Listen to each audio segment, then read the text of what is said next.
నమస్తే, నేను ప్రియా. HRTV9 వార్తలకి స్వాగతం.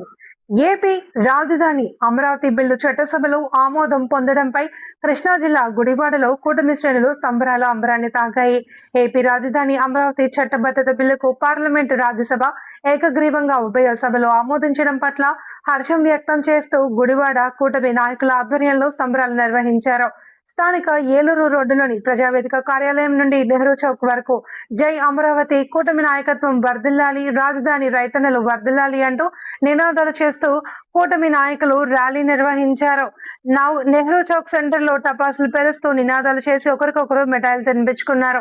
12 ఏళ్లుగా రాజధానిపై అస్పష్టత, అభివృద్ధులు, పెట్టుబడులు తీవ్రంగా దెబ్బతిన్నా ఆవేదన వ్యక్తం చేశారు.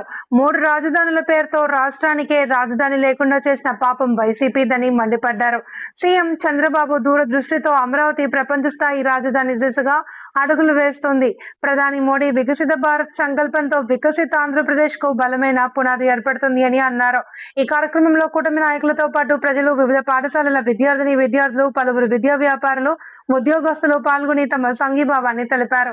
2014 ఆంధ్రప్రదేశ్ రాష్ట్రం విభజించిన తర్వాత మనకి రాజధాని లేకపోతే ఆ రోజు ముఖ్యమంత్రిగా చంద్రబాబు నాయుడు గారి రాష్ట్రానికి ఒక రాజధాని ఉండాలి, అన్ని జిల్లాలకి మధ్యలో ఉండాలి, అందరికీ ఉపయోగపడాలి అనే ఒక మంచి ఉద్దేశంతో ఇటు ఈ చివరన్నటువంటి అనంతపూర్ చూసుకున్నా, ఆ చివరున్న శ్రీకాకుళం చూసుకున్నా, మధ్యలో విజయవాడ, గుంటూరు మధ్యలో రాజధాని అయితే చాలా బ్రహ్మాండంగా ఉంటుంది, అందరికీ ఉపయోగకరంగా ఉంటుందనే ఒక ఉద్దేశంతో ఆ రోజు అసెంబ్లీలో అమరావతి మన రాజధాని అయితే బాగుంటుంది అని చెప్పి ఆయన ప్రతిపాదించడం, దాన్ని అందరూ సమర్థించడం, 33,000 ఎకరాలు 29,000 మంది రైతులు మన రాష్ట్రం కోసం, మన భవిష్యత్తు కోసం త్యాగం చేస్తే ఆ రోజు ప్రతిపక్ష నాయకుడిగా ఉన్న జగన్మోహన్ రెడ్డి 33,000 ఎకరాలు సరిపో, 50,000 ఎకరాలు కావాలని చెప్పి మాట్లాడాడు. మరి 2019 ఎలక్షన్లో వైఎస్ జగన్మోహన్ రెడ్డి గెలిచిన తర్వాత అతను మాట్లాడుతూ ఉన్నాడు, ఒక రాజధాని కాదు, సౌత్ ఆఫ్రికాలోగా 3 రాజధానులు అంటా ఉన్నాడు. 3 రాజధానులు అని చెప్పాడు. కనీసం కర్నూలులో ఒక ఇండస్ట్రీ తీసుకురావడం కానీ, లేకపోతే ఒక బిల్డింగ్ కడతాం కానీ, వైజాగ్లో కనీసం స్టీల్ ప్లాంట్కి ఇబ్బంది వస్తే దాన్ని చేయడం కానీ, ఒక బిల్డింగ్ కడతాం కానీ చేయలే. అతను ఉండడానికి మాత్రం విలాసవంతమైన ప్రజల డబ్బుతో బిల్డింగ్ మాత్రం కట్టుకున్నాడు.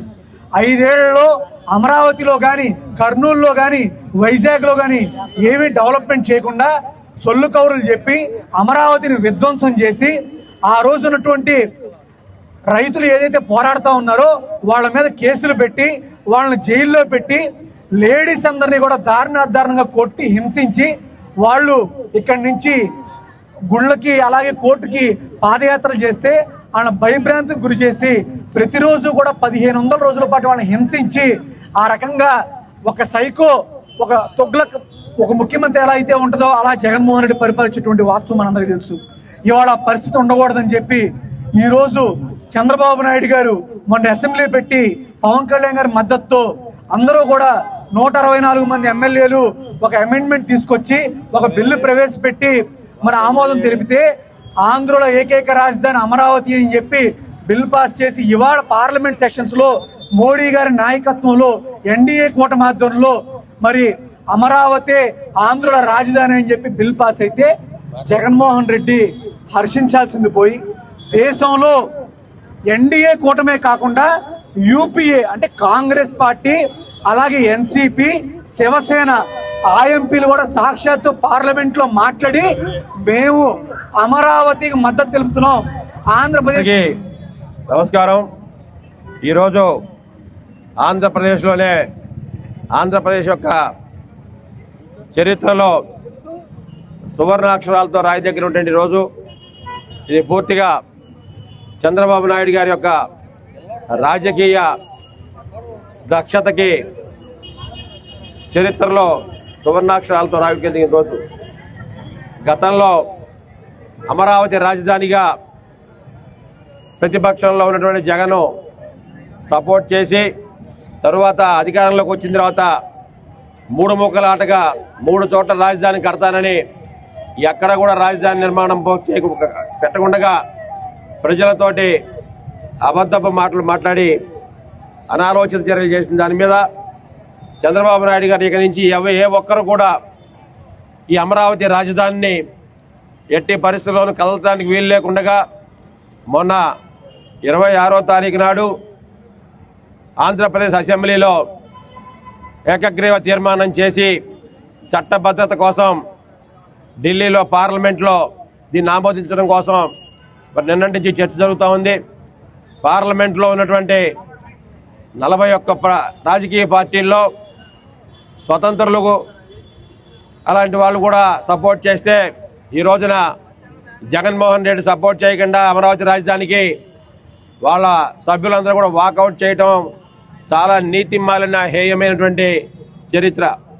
కానీ ఇవాళ ఆంధ్రప్రదేశ్ ప్రజలందరూ కూడా గుండె మీద చేసుకుని పడుకునేటువంటి పరిస్థితి ఈరోజు చంద్రబాబు నాయుడు గారు కల్పించారు.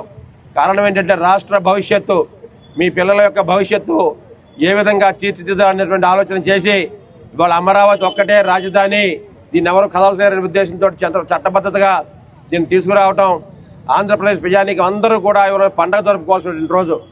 ముఖ్యంగా రైతులైతే 33,000 ఎకరాలు రాజధాని కోసం త్యాగం చేసి మరి వారందరూ ఇచ్చినటువంటి దానికి గతంలో ఉన్నటువంటి ప్రభుత్వం రైతుల పాలిట ఎన్ని ఇబ్బందులు పెట్టిందో, మహిళల్ని ఎన్ని హింసించిందో, బూటుకాళ్లతో తన్నిచ్చిందో ఈ రోజున మరి అవన్నీ కూడా పక్కన పెట్టి.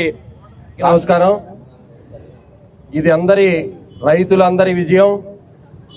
ఏదైతే గత 12 సంవత్సరాలుగా మనందరం కూడా ఎదురు చేస్తున్న క్షణం ఈ రోజున మన కూటమి ప్రభుత్వం ఆధ్వర్యంలో గౌరవ ముఖ్యమంత్రి నారా చంద్రబాబు నాయుడు గారి యొక్క నాయకత్వంలో ఈ రోజున లోక్సభలో ప్రవేశపెట్టిన బిల్లు ద్వారా మన ఆంధ్రప్రదేశ్ ఏకైక రాజధాని మన అమరావతి అని చెప్పి ఈ రోజున బిల్లు చట్టం ఏర్పడింది. కాబట్టి ఇప్పటి నుంచి మన ఆంధ్రప్రదేశ్ ఏకైక రాజధాని అమరావతి. ముఖ్యంగా మనందరం కూడా చూసుకుంటే గనక ఇట్లాంటి పిల్లల యొక్క భవిష్యత్తు కోసం మన అమరావతి రాజధాని ఏర్పడాలని చెప్పి ఆ రోజున చంద్రబాబు నాయుడు గారు కలలు కన్నారు. ఆ రోజున వైసీపీ ప్రభుత్వం అనేక ఇబ్బందులు పెట్టి 3 రాజధానులు అని చెప్పి మన ప్రజలను కానీ భవిష్యత్తు తరాలను కానీ ఇబ్బంది పెట్టింది. అటువంటి భవిష్యత్తు తరాలు ఇబ్బంది పడకూడదని చెప్పి ఈ రోజున కూటమి ప్రభుత్వంలో చంద్రబాబు నాయుడు గారి యొక్క నాయకత్వంలో ఈ రోజున బిల్ ప్రవేశపెట్టి అక్కడ ఆమోదించబడి ఈ రోజున మనందరికీ ఏకైక రాజధానిగా ఈ యొక్క అమరావతిని మనందరం కూడా ఏర్పాటు చేసుకున్నందుకు అందరికీ కూడా హృదయపూర్వక శుభాకాంక్షలు తెలియజేస్తూ, అలాగే ఈ యొక్క కార్యక్రమంలో ఈ బిల్లు ప్రవేశపెట్టడానికి ముఖ్య కారణం అయినటువంటి మన ప్రధాని నరేంద్ర మోడీ గారికి, లోక్సభలో బిల్లు ప్రవేశపెట్టే విధంగా సహకరించిన నరేంద్ర మోడీ గారికి మనందరం కూడా కృతజ్ఞత తెలియజేయాల్సిన అవసరం ఉంది. అలాగే మన రాష్ట్ర ఉప ముఖ్యమంత్రి శ్రీ కొనిదెల పవన్ కళ్యాణ్ గారు కూడా అనేక సందర్భాల్లో అరెస్ట్ అయ్యి ఈ యొక్క ఉద్యమాన్ని మనందరి అమరావతిని ముందుకు తీసుకెళ్లారు. అమరావతి ఏకైక రాజధాని అని చెప్పి చంద్రబాబు నాయుడు గారితో చెప్పిన ఏకైక వ్యక్తి శ్రీ పవన్ కళ్యాణ్ గారు. అటువంటి ఈ రోజున మనందరం కూడా ఈ కూటమి ప్రభుత్వంలో మన ఏకైక రాజధాని అని చెప్పి మన అమరావతిని ప్రకటించుకున్నందుకు మనందరం కూడా సంతోషించాలి. అలాగే ముఖ్యంగా భావి తరాల భవిష్యత్తు ఎందుకంటే 12 సంవత్సరాల నుంచి మన రాజధాని ఏదంటే చెప్పలేని పరిస్థితుల్లో మనం ఉన్నాం. కాబట్టి ఈ రోజున అటువంటి పరిస్థితి ఏర్పడకూడదని చెప్పి భావి తరాలు అందరూ కూడా బాగుండాలని చెప్పి మన ముఖ్యమంత్రి గారు